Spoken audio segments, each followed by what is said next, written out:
All right. Welcome Hey, to the inaugural interview of the leaders in the new economy. We have Scott Bell. Welcome. good morning. Thank Thanks you. so much for joining me, man. Yeah, it was interesting. Last night I was up online building content for what's going on, and I put that message out. Who else was up building? You hit me up at 2:00 in the morning. I know I usually go to bed at like 8:30, try to get up at 5. But yeah, man, I had this idea less than 24 hours ago and just knew I needed to make it happen. It's a cool idea. And that's what I see is necessary is like creating like a compendium of wisdom and insight from experts to help people that have offline businesses, online businesses, people that have lost their income, wisdom and insight to help them survive and thrive in the new economy. Because in my opinion, we just had a change that's beyond even what 2008 was like. Yeah, I would agree with that. I would definitely agree with that. I think back of the changes in my lifetime. I'm 44 at the end of the month, and I could think of 2008. I could think of September 11th and Black Friday in 1987. Those are the three changes in my lifetime. Plus the one that happened this week. So that's a good way to dive in. What did you learn from those, and how did you survive and thrive if you did in those crazy times? I did really well in 2008, 2009, probably made more money in those years than I had previous because I had stocked up on sales skills. Everybody had ran to the internet and they're like, ooh, internet. And, they had keyboard skills, and they didn't have was face-to-face. They didn't have the ability to close a deal, to make a deal happen with times being tough. One of the interesting things is I'll let you know is as times get tough, people tend to ratchet up pressure to try to close a deal, and it starts pushing people away because like everybody's in panic mode right now. Gold. Yes. Yeah. Can you go in a little? I mean, that's clear enough as it is, but that's some gold. I think we can go into that for a little bit. I would also say that it takes more patience. Everybody's so used to closing a deal fast and making things happen that they're like, hey, I'm so used to closing deals in, I don't know, let's say an hour. Well, when people have a heightened sense of emergency, that may take you 2 hours. It may take follow-up. It may take more skills than just saying, let's do the deal and shaking the hand. Yeah, because I had, I'd say about $25,000 worth of deals in the pipeline. Proposals made, just kind of in negotiations, waiting to, figure it out. And those could have happened this week. Sure. But then, the world exploded, and I'll still follow up, but there's a lot of chaos. And so, yeah, it's crazy. So it's going to take skills to follow up on phones. It's going to take skills to follow up on chat, email, and this is where, having a good copywriter or pre-made templates made for chats really come in handy. On the way here, I had a guy hit me up that has no business trying to hit me up for trying to procure business. He sends me a message, hey. Okay, hey. And then I know what it is. It's a business pitch because I can feel it coming. Yeah. What can I do to help you? And he starts asking me about my podcast. And then he's like, oh, well, I promote shows. Well, based upon the way that he pitched me, I'm like, if you pitched me and that's your best game, like, I'm not buying. I said, let's circle around. Let's reconnect later. I want to connect with the guy and say, hey, I got to help you, with what you're doing. But what you're doing is 100% wrong. I love it. The reverse kind of sales call. This happened to me last week where, I hopped on a call with a guy where he could have, sold me on his program. What ended up happening is instead of me buying, he actually invited me to come speak to his group of clients. That's a cool thing. That's definitely a cool thing. So I think a couple of, I didn't mean to cut you off. I think a couple of other things that'll help people out, and this is the content that I was building last night, was having your own base of content. You know, the easiest thing to do is put together 15 frequently asked questions about your product. And buying processes, I will let you know this, that buying processes have the ability to slow down, and the people who have a little bit more content than somebody else, one, gives the ability to say, hey, let me check out what's going on. Let me get some frequently asked questions. Two, that allows you to be somewhat of an expert. And three, it's really easy to do. Most companies, most industries already have frequently asked questions made, but they don't utilize it properly. That's smart. That's smart. And why is the content, having that content available, so important?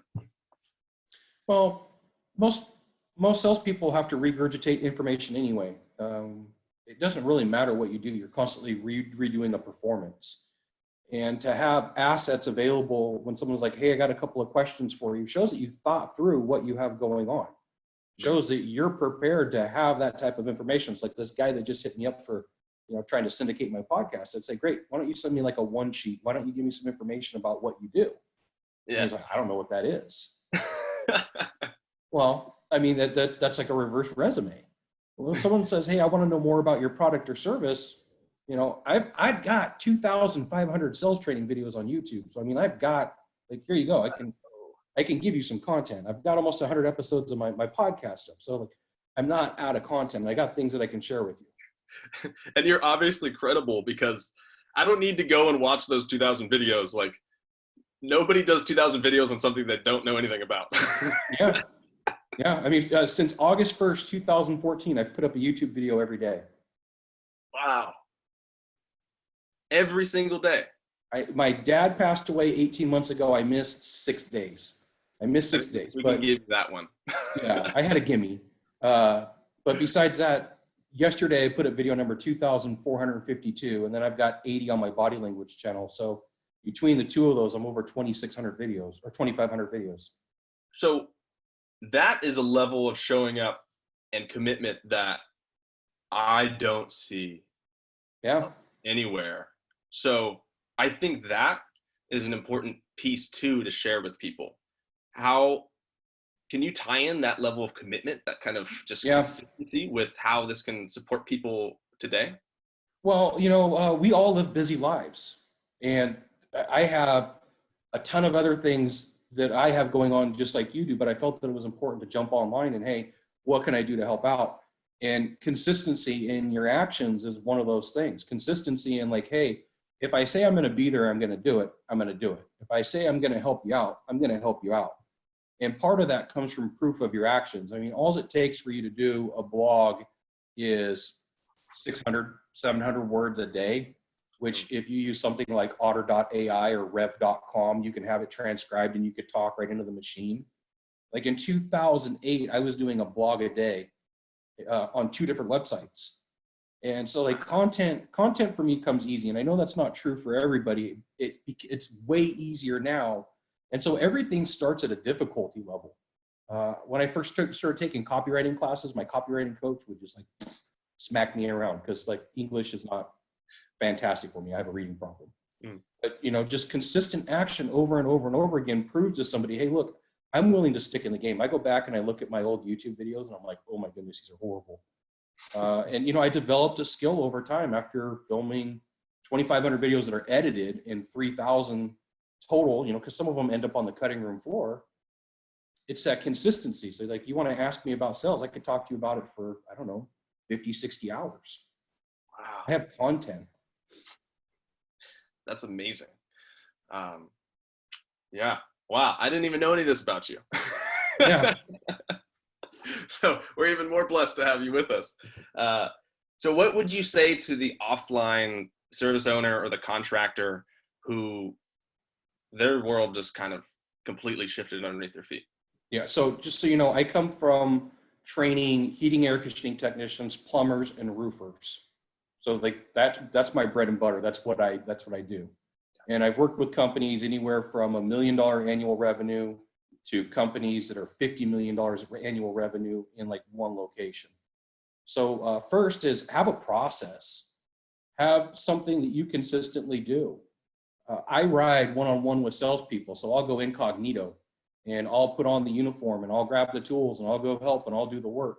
And one of the things that I see versus the guy who is the pro versus the guy who is the Joe is consistency, doing the same thing over and over and over again. I have a saying, it's not a sales call, it's a performance. And when I do something, I'm performing. And so I'll tell the same story over and over again because I know where the laugh comes in. I know where the tension is supposed to be. And I'll ride with guys and like, man, you tell the same stories over and over and over again. I'm like, yeah, but you know what? I can tell from where that person laughs or where they're not engaged, where they're at in my buying process. I'm calibrating with them. Yes, that's such a level of mastery, the dedication. And I do that too. I'll tell the same stories over and over and, you know, to the friend, to the next friend, the next day, and I'll start to see, you know, the lines, the spacing, the timing, and I'll just reuse it. And I'm going to give you a tip that nobody ever talks about. If you really want to get good at communicating, one of the coolest things that you could take is an improv class. And the reason for that is a lot, because one, you deal with weirdness. And in sales, you deal with weirdness. In improv, they teach you no matter what happens, your answer is always yes and. So somebody gives you an objection, you're like, yes and instead of a yeah but. The other thing is you learn timing. And timing is huge in conversations. There's a little bit of time lag, like on something like Zoom or in some of these meetings.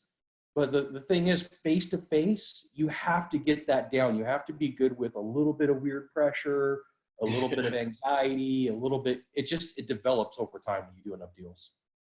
Yeah, it's a process of just exposure. Like we never even spoke really before. I've seen you on like, you know, page posting and stuff, and I've seen you around, but this is the first time that we've actually had a conversation. But you know, you're definitely way more trained than I am, but we can just hop on and start to build that rapport and find a common thread and develop a dialogue that's in service to something. Yeah, absolutely. One of the things that I see people really struggle with, and this may sound weird, but what happens is as people are trying to make a deal, they get nervous about it. So they spend too much time building rapport. And don't get me wrong, rapport is important, but there's a point where people are like, if I just keep talking, I'm not ever going to hit rejection.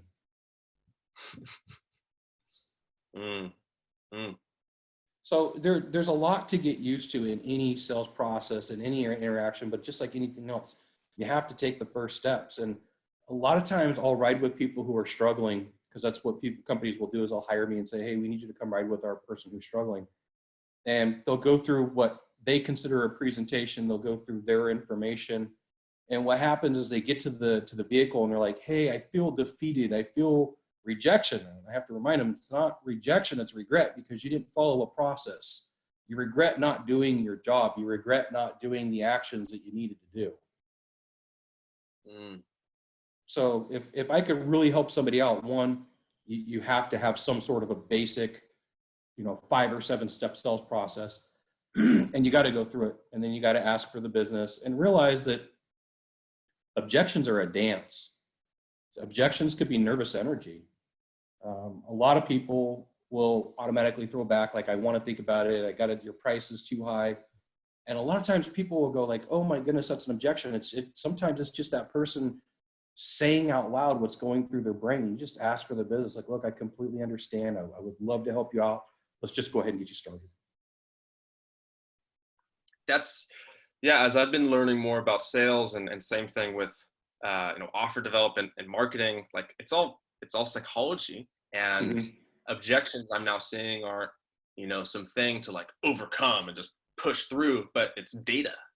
It's insight into where the person is in that kind of mental journey from stranger to satisfied customer. And the thing to remember is you're asking somebody for money, and money is emotional. So, you'll hear people buy on emotions and justify with logic. I spent time, energy, effort, or risk putting something together. That means that I could be hurt. That means that I could have a problem. What I want to do is I want to make sure that you are the right person for me. And if you freak out, I know that you're not the right person for me. I need somebody who's patient and understanding. I also need somebody who's going to close the deal. but I need to have somebody who's not going to get upset when I say, hey, I got to think about it. Like, it's normal. That's part of the dance. It's part of the things that go down in a sales presentation. Mm. Mm. So you talked about follow-up. I want to speak to the people that, like, what can they do today to, well, I guess it's Saturday, maybe they're working, but on Monday, maybe the economy's starting to shut down at a huge level. Like, what can people do on Monday to, continue putting food on the table for their family? They got to get the conversation going again in a meaningful way. And it can't just be, hey, like, it could be something like, Ryan, I wanted to catch up with you and give you an update on this project. Can you give me an update of where you're at? Like, people screw up all the time on follow-ups. Like, it should always be like, here's what's going next. Here's the next thing in the sequence. And a lot of times what people follow up, they're just like, hey, I really want you to buy what's going on. And I mean, anybody could say that. But if you really want to be elegant, I'd be like, hey, Ryan, I have a proposal in front of you for some business development or for some copywriting. Where are we at within your project? Can you give me an idea?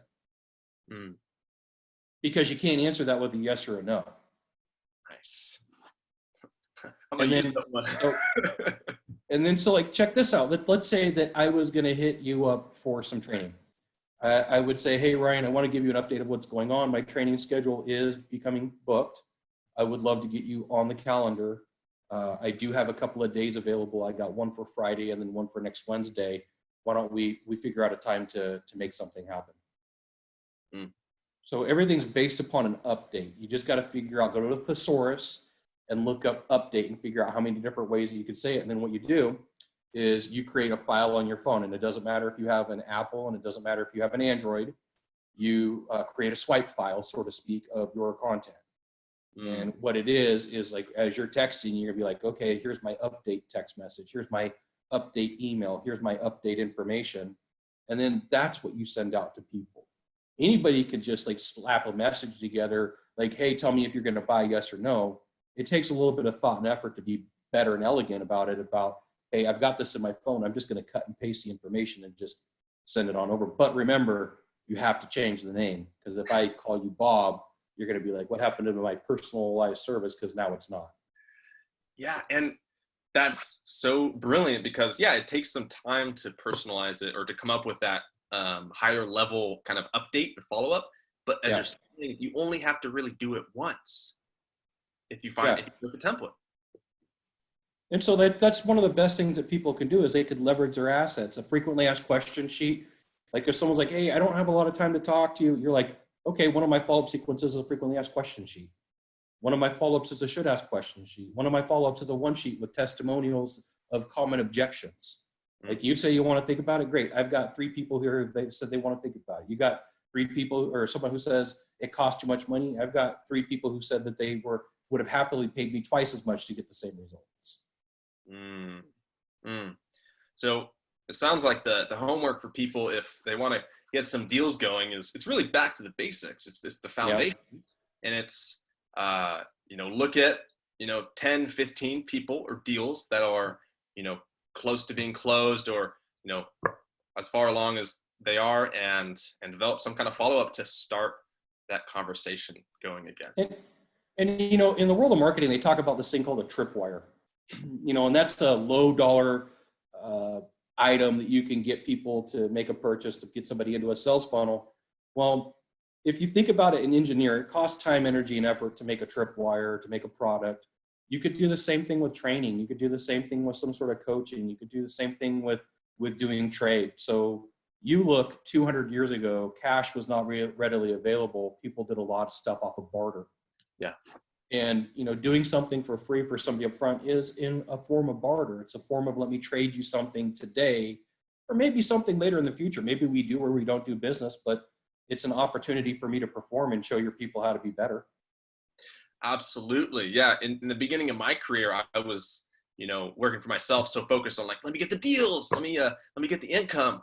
And then I had a shift, and I just moved to more service, and building a network and connecting with people and just seeing how I could help them. And now I have, friends in high places that are referring me like incredible deals. And I wasn't doing it to get that, because it's inherently valuable to build those relationships. But the way it's coming back, wow, so much more effective than just like trying to hustle after the deal over and over. You and I run in some of the same circles, and we're in some of the same Facebook groups, and you see the same people, same type of person go push a certain type of deal, and then 6 months later, you never see them again. Like the barking dog that's the neighbor that just, they come in and they say the same type of thing, they do the same type of thing, and then they just burn themselves out. You never see them again. Yeah, and that's very unsophisticated, and it's just short-sighted. We're talking about, being elegant and kind of performance when you're reaching out to people and starting a conversation.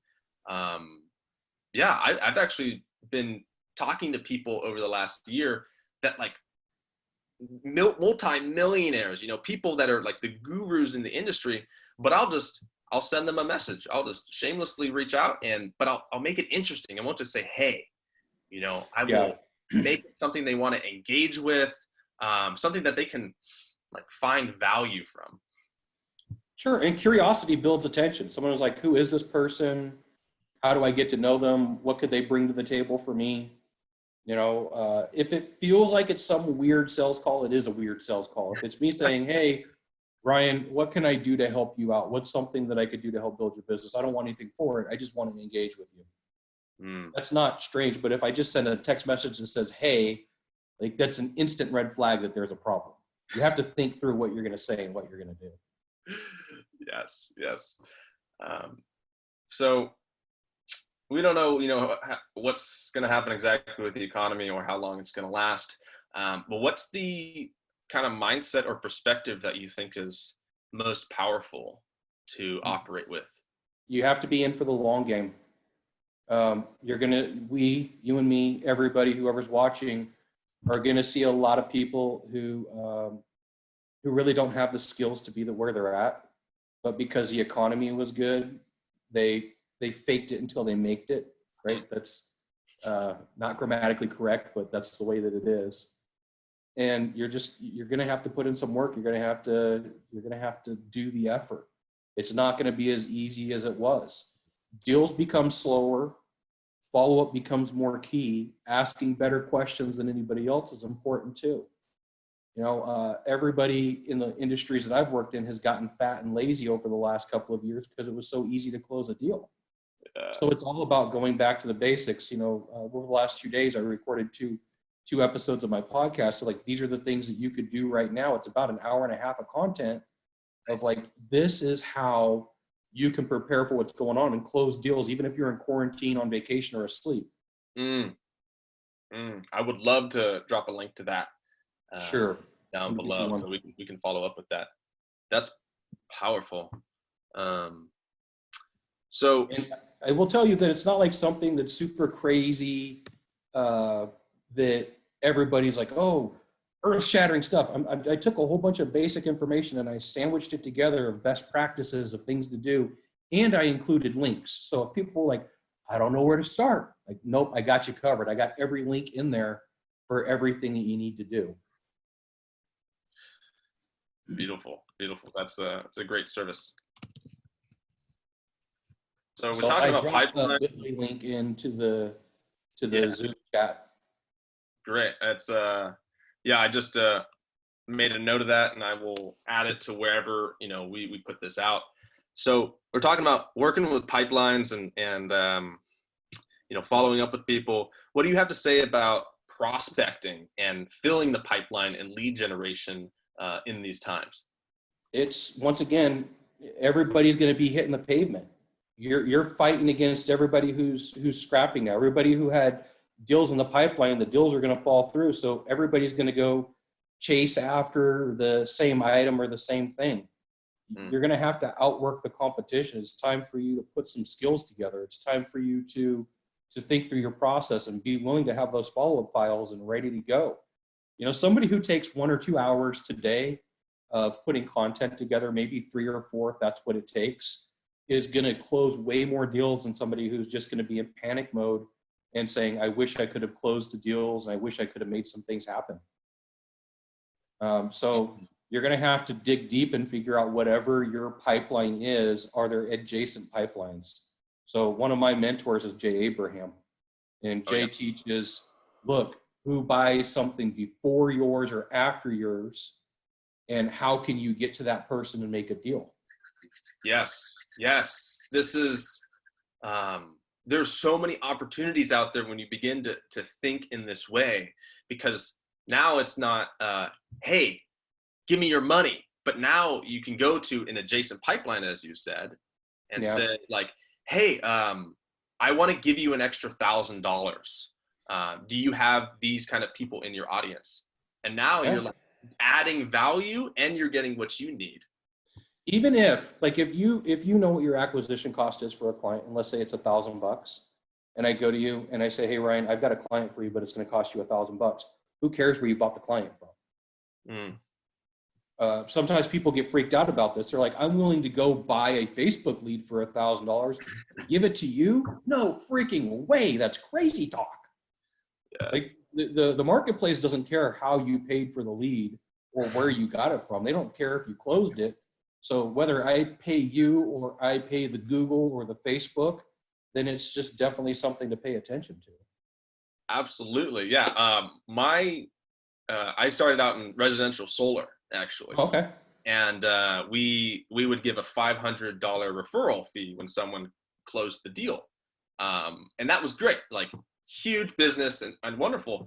But an idea that I had, we never ended up implementing that, was like, what if we, instead of incentivizing the closed deal, we incentivized the actual referral, in the sense that we gave maybe a $50 Starbucks gift card for every referral. And then all you need to do is close one out of those 10 referrals and you got the same kind of incentive. But now people are like, well, every name that I give you, I'm going to have free coffee for the next 3 months. Boom. It's huge. People, like, that's the thing is, in a time like this, what I'm guessing is going to happen and what you're guessing is going to happen, you have to be creative, and everybody else is going to go run to the same fishing hole to go fishing. You have to go, where can I move my boat where everybody isn't? Or how can I team up with a team and get better fish? So you may have clients that I need, and I may have clients that you need. It may become a thing of building super friendships. It may become a thing of building referral partners. It may become a thing of working out a different strategy instead of just me going after prospects the old way. I love that. Sometimes, you hear people talk about it like, how would you put a team together to build a movie?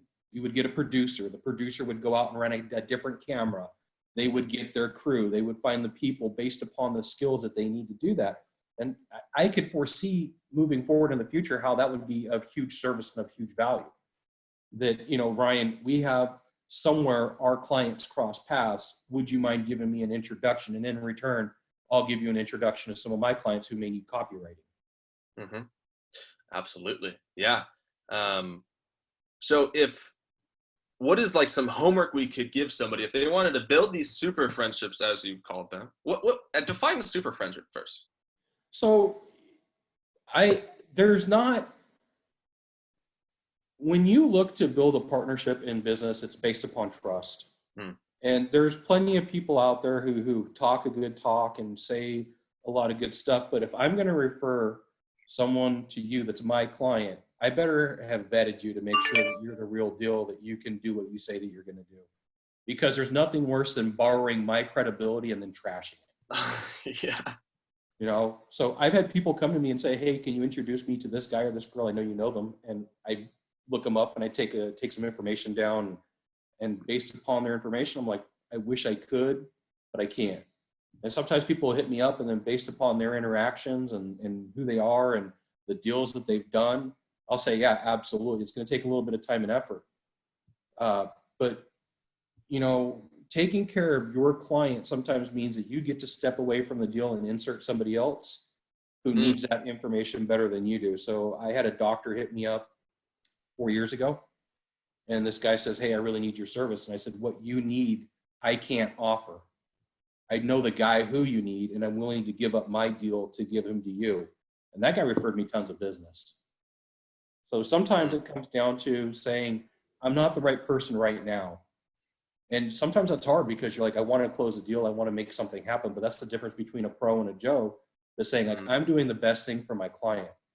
I would love to do business with you. Let's circle back in 6 months. But the person that you need is the person that's in front of me, and he can help you. I've got a good relationship. Let me introduce you.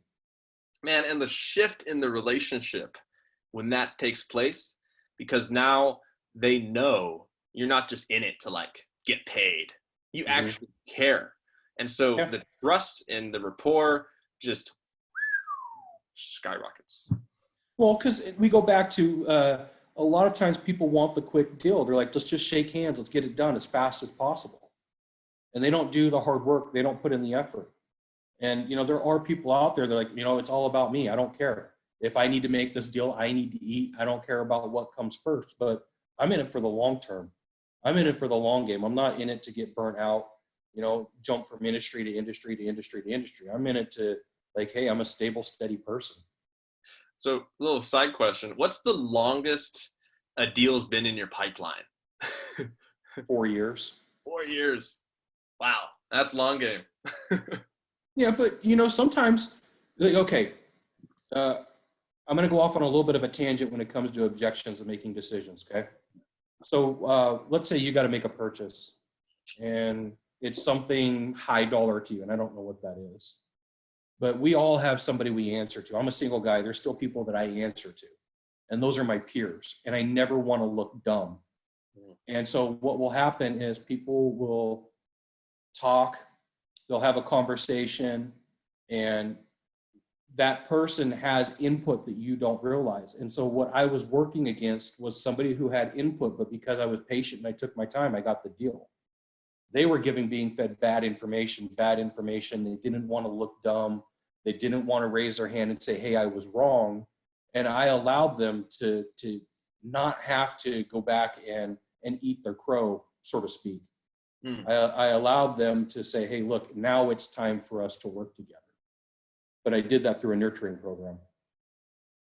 So I like what you're saying. How does that actually work in, can you give me like an in-person example of that? Of what I did, of the things that I did, or? Yeah, that kind of, that nurturing and not allowing people to not look bad. I want to make it a little more concrete for the people watching. Sure. So in your office, if you work inside of a cubicle, you always have the jerk next door who's telling you how they could buy better and they could buy smarter. Well, sometimes it takes you giving information to the client so that they have rebuttal, so that they have a way to come back and say, hey, this is what I found. It took me sending research, white papers, articles, training videos, free content, of constantly being there. And then being willing to answer the phone if they had a problem. Like, look, I know you've got a vendor, and I know at some point that person's going to drop the ball. Here's my personal number. Call me. Nice. You got a question, I'll answer it. Like I answered you at 2:00 in the morning. If I'm up, I answer my phone. You know, I don't get freaked out. Like in a minute here, I'll give you my direct line from my office. If somebody wants some help, they can call me. I mean, if I can help them out over the phone, I'll give it to them. Wow. That's awesome. Thank you. So I hope that helped with getting some concrete information. It's the long game. It's like, you know, most people will give up after 3 or 4 attempts. I just did an episode on follow-up, and the most recent stat says it takes 17 times to follow up with somebody before they buy. Okay. So what do you have 17 deep? How good is your follow-up? Because most people got 2. Hey, I was just calling to check in and follow up and see how things are going. That's 1. And they multiply it and they use it 28 times. And then you might text and go, hey, I wanted to see where you're at, or they got an email. Like, you better up your game. Like if you really want to show that you've got some skills, like today, right now, you're going to build a swipe file of follow-up content. You're going to build a swipe file of text message content. There's the things that you're going to have readily available where everybody else is going to sound the same. You're going to look different. Okay, so we're getting to the homework because I've got another call in 15. I would love to keep going for like hours, but we'll have to circle back. But it sounds like build a swipe file. And by that, it just means like notes of kind of templates that you can use, the little updates. I would say put together 10 follow-ups, 10 updates. Go spend some. I want to share with you what's going on. Here's where we're at. By moving forward right now, here's the bonuses that you get. By waiting, here's the bonuses that you lose. You know, you put the information in there. Everything's built on a timeline. We all answer to everything on a timeline. But if you go crazy pressure, people are like, I'm out. I'm done. Not interested. And you're also saying, go build some content. So what's an easy way? Like some people think, I can't create content. It's not me. What's an easy way that people can come up with that content? One of the things that I work with people the most on is frequently asked questions, because you can go find them anywhere in your industry. Yeah. And you want to answer them yourself. Okay. And then if you've done enough sales presentations, you know what the common objections are. You know what the common questions are. Here's what you do. You go to otter.ai. They give you 6 hours of free transcription. And you take a voice recording. You just dump it into otter.ai. And it's going to come back a little bit garbled, and it's going to take a little bit of work. And then you didn't have to type all this stuff out. You just literally grab your phone and you're like, hey, on Wednesday, this is what I'm going to do, and this is how I'm going to do it. You take that file, you dump it into Otter, or you use the app, you put it into Output, and then you go clean up the message, and you have a 2 or 3 page letter for somebody. And the cool thing is it's written how people speak. It's not written in sales talk. That's one of the challenges. As you learn how to sell, you learn a different language, and it creates problems for you. Right? So like we're having a conversation face to face, but if all of a sudden I have a Southern accent, you're going to say, Scott, what's going on? How can you have a Southern accent? Like, I don't know what you're talking about. That's what sales language does inside of a conversation when it's not natural between two people. Good. It creates confusion. Yeah. Love that. So there you go. No excuses to go create content, people. And then let's see, another piece of the homework was go reach out to some people on Monday or today, and follow up with them using the swipe file that you put together today. even if you put out an offer on like Facebook or Twitter or something saying, hey, if you're in this industry, let's connect. Let me see if there's something I could do to help you out, because sales is about helping people. Let me help you fix your problem. Let me help you do something. And like, here's the really weird thing that screw people up is everybody thinks like, I need money right now today. Well, somebody's screaming, I need help right now. And I may not have the money to pay you, but I could probably do something in the future. Or I know somebody that I could introduce you to that probably could pay you. Yeah, just it's like seeing so much more than just what's right. And your competition and my competition, they are going to go after all the easy avenues, and they're after the low-hanging fruit. I call that cherry picking. Because if you look at a cherry tree and you reach up, you could grab up to about 8 feet, because I'm 6'2". But after that, you need a ladder. So people who are in a purchasing mode, they're going to get hit up by all the people going after the low-hanging fruit, and they're going to get tired of the message. You're going to have to think about how to do things differently. Yes, love that. And another aspect of the homework that you people can use is super friends and referral channels. What is a concrete action that people can put into practice this week to create that second stream? So Ryan, who are the people that people contact just before you or after you're done? Well, for example, for me, if I'm selling copywriting services, then it could be a web designer. Okay. So here's what you do is you would go to the web designer and you would say, look, I want to work a partnership out with you where I refer business to you, you refer business to me, either for free or for nothing.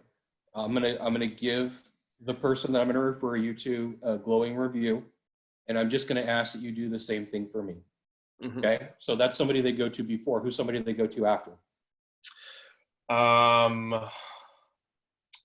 Well, after my copy gets them a bunch of leads, they might need to train up their sales team. So okay, so you could go to a sales trainer and say, hey, look, what I want to do is I want to give my client the best opportunity to close deals, and the only way that I can make that happen is, one, to make sure on the front end that their website is taken care of and they have everything. My deal is the copy.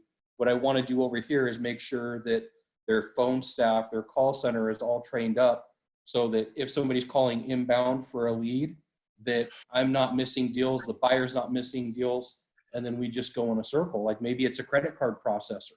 You know, maybe it's somebody who, like, you think of the chain of what you do. In my industry, it's really easy to go after suppliers. That's what everybody does. Well, I'm just going to go to the supplier. Like, no, I look for people who are struggling and need help. And then I just go on the free model. Let me give you the first lesson for free. Let me show you what I can do. Let me give you proof that I'm good at what I do. And excuse me, you're going to like it. Just give me a call when you're ready to move forward. Just know you're in my tickler file. I'm going to keep calling you. I'm going to keep sending you content. I'm going to be very elegant about it. I'm not going to be a jerk. I'm just going to keep you engaged. This is revolutionary because what you just revealed is if people get focused on the leads for the deals, and that's like a monetary exchange, like give me money. And so that deal is it's a little more challenging instead of like, hey, let's do something for free. So what you just said is you can reach out to somebody before you in the journey or after, and then make a free offer where you're basically saying, I want to give you business. Can we work out something here? That's going to have an acceptance rates that is like so much higher. Yeah. So for businesses, I have two things. I got a 5-step sales process that I teach that sells millions of dollars every year for companies. I've also got an accountability class that I teach that takes about 2 hours for a management team to go through. And like, I'll say, look, I'll come in and I'll do it for free. Because if you don't have accountability and you have somebody come in and train, you're not going to get anything good out of it. Nice. Right? So I start thinking of like, where is the problem downstream? Where is the problem upstream? Oof. Jeez, this is actually really, really, really valuable. And another thing is too, now it's not just, let's say I sell solar. Instead of me just focusing on like, where can I talk to homeowners? Let me get more homeowners in my pipeline. What you just revealed is I can now go to every single roofer in the entire county and set up a program with them. They become the new leads and prospects for these referral deals. So it's infinite. let's go off of roofs. Now, I want to give credit where credit's due. Jay Abraham taught me this, okay? So this isn't something that I'm the smartest guy in the world. I learned this from Jay. The thing to do is you want trusted people. It can't just be any company.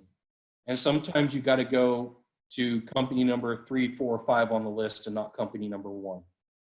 You know, everybody wants number 1, and like 3, 4, and 5 want to be number 1. So you show them how to do it. So you're talking an industry that I'm used to. So subsequently, you would have a roof done before solar. You would have heating and air done before the roof. And, you know, when I was doing heating and air sales, there was common things that would get done around the house. People would get their gutters done, their windows done, and their roof done just before they retired. So like now I'm going to crazy reverse engineer something for you. I need a gutter guy, a roof guy, a heating and air guy if I'm doing solar, but I also need somebody who's doing retirement planning. Okay. Now, people who are about to retire understand credit to debt ratio. So there was another thing that people would do is they would refinance their house. They would buy a car. So like if I was out in that world again, I would have a car salesman for Toyota, for Honda, for Chevy, for Dodge, for the average Joe, right? Just for the average person. I would have a mortgage company, a refinance company, a real estate agent, a heating and air company, a window company, a roofing company, and a gutter company. And then even a carpet cleaning company, because people, as they start getting their home ready, you might need a paint or 2. So like now you have a whole syndicate of people who are ready to refer you business, and you could go back and forth and you can send stuff back and forth. And is when somebody stops performing or they're not doing good work, you have somebody else lined up to take care of that for you. I love it. I feel like I could just wrap up this whole interview series and not do any more because if people do what you are saying, they will have more business, even in the tough times.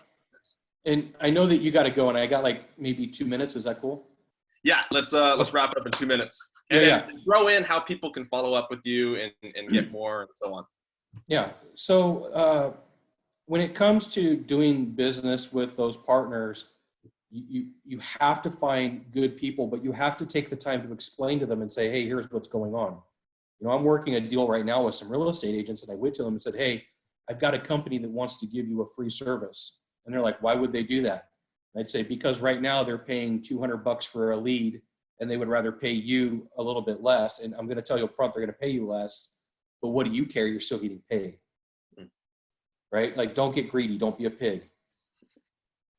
And so sometimes it takes patience to explain, because it's revolutionary. Everybody thinks I'm going to go buy Facebook clicks. Everybody thinks I'm going to go buy Google clicks or YouTube clicks. Like, we got to go back to face like it was 200 years ago. What happens if the internet fails? Like, how do you deal with the internet fails? Like, you got to go back to face. What do you do if money fails? You got to go back to barter. Like, and so think in terms of like, what would you do if you had no cash today? I would go make deals that would like give me a product. Like, I need a laptop right now. I'll trade you training for a laptop.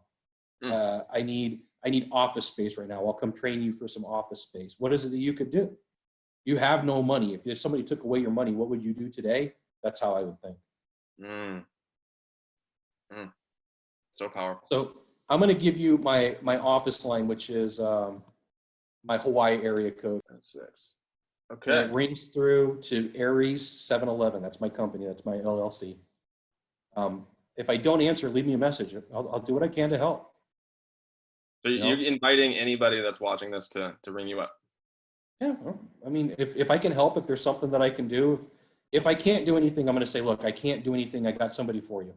If I can do something, you know, maybe I could do a training over video. Maybe I'll help people out. But I've been inside of tons of companies. I know what works. I know what doesn't work. I've got tons of content for free online. I mean, I could say, hey, look, maybe you can't afford it right now. Here's 4 episodes of the podcast to go through. Amazing. Okay, I got to run. I got another meeting in just a minute, but thank you so.